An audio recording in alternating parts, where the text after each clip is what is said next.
We need to really take a step back and think about what does that say about us. People who woke up this morning with a dream and are going to bed with a nightmare. I'd like to know what that says about us as a country. I'm mystified in some ways. Who are we as a country?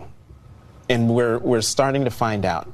And from what I'm seeing right now, I'm not sure I like it.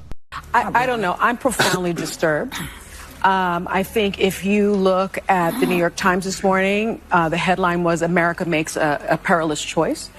I think that in 2016, we didn't know what we would get from a Trump administration, but we know now. And we know now that he will have almost unfettered power. And so I worry, not about myself, actually. I don't worry about my station in life. I worry about the working class.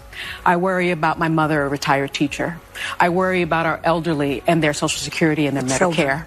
I worry about my children's future, especially my daughter, who now has less rights than I have. And I remember my father telling me many, many years ago that I was the first person in his family to enjoy full civil rights. And now I have less civil rights than I had when he told me that. There was 52%, right, for Donald Trump. Uneducated white women, is my understanding. You have Latino men, actually, voting more for him. And you have, and black men was not the story. We're not the story here because they voted almost 80% for the vice president. Right. So why do you think that uneducated white women voted against their reproductive health freedoms? And why do you think Latino men voted in favor of someone that's going to deport, says he's going to deport the majority of his community? White women like being called uneducated white women. I think the economy matters, national security matters. But when you put people in these boxes, I think that's a takeaway from this race. They then went completely rogue and said social media needs to be regulated to stop this from happening again. I think this is a big, huge part of the story that it's hard to even digest fully at this moment.